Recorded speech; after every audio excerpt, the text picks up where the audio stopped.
Villain ಅದಿಯನ್ಲೆ, ನನ್ನೊಳಗೂ ಒಬ್ಬ villain ಅದನ್ನ ನೋಡ್ತೀಯನ, ಹೊರಗೆ ಬರ್ತಾನ, ತಡ್ಕೊಳಕ್ಕಾಗಿಲ್ಲ.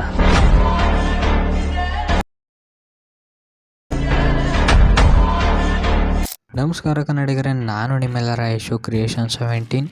ನಾನು ಈಗ ಪ್ರಿವ್ಯೂಲಿ ನೋಡೋದ್ರಲ್ಲ ಬೀಟ್ ಮಾರ್ಕು ಮತ್ತು ಶೇಕ್ ಎಫೆಕ್ಟು, ನಾನು ಲಿಂಕು ಡಿಸ್ಕ್ರಿಪ್ಷನ್ ಹಾಕಿರ್ತೀನಿ, ಹೋಗಿ ಡೌನ್ಲೋಡ್ ಮಾಡ್ಕೊಂಡು ಇಂಪೋರ್ಟ್ ಮಾಡ್ಕೊಳ್ಳಿ. ವಿಡಿಯೋ ಇಂಪೋರ್ಟ್ ಮಾಡ್ಕೊಳ್ಳೋದು ಗೊತ್ತಾಗಿಲ್ಲ ಅಂದರೆ ನಾನು ಡಿಸ್ಕ್ರಿಪ್ಷನಲ್ಲಿ ವಿಡಿಯೋ ಲಿಂಕ್ನ ಹಾಕಿರ್ತೀನಿ, ಅದ್ರ ಮೇಲೆ ಕ್ಲಿಕ್ ಮಾಡಿಕೊಂಡು ವಿಡಿಯೋ ನೋಡಿ. ಗೆಳೆಯರೇ, ನನ್ನ ಯೂಟ್ಯೂಬ್ ಚಾನಲ್ ಯಾರು ಸಬ್ಸ್ಕ್ರೈಬ್ ಆಗ್ತಾನೆ ವಿಡಿಯೋ ನೋಡ್ತಿದ್ದಾರೆ ಕೂಡಲೇ ಸಬ್ಸ್ಕ್ರೈಬ್ ಮಾಡ್ಕೊಂಡು ಪಕ್ಕದಲ್ಲೇ ಬೆಲ್ ಬಟನ್ ಕ್ಲಿಕ್ ಮಾಡಿ ಆಲ್ ಸೆಟ್ ಮಾಡ್ಕೊಳ್ಳಿ. ಹೇಗಪ್ಪ ಅಂದರೆ ನಾನು ಯಾವಾಗಲೂ ಹೊಸ ವಿಡಿಯೋ ಅಪ್ಲೋಡ್ ಮಾಡೋಣ ಕೂಡ ನಿಮಗೆ ನೋಟಿಫಿಕೇಷನ್ಗೆ ತೋರಿಸುತ್ತೆ. ಅದಕ್ಕೋಸ್ಕರ ದಯವಿಟ್ಟು ನನ್ನ ಚಾನಲ್ ಸಬ್ಸ್ಕ್ರೈಬ್ ಮಾಡಿ, ಪಕ್ಕದಲ್ಲಿ ಬೆಲ್ ಬಟನ್ನ ಕ್ಲಿಕ್ ಮಾಡಿ ಆಲ್ ಸೆಟ್ ಮಾಡ್ಕೊಳ್ಳಿ. ಧನ್ಯವಾದಗಳು.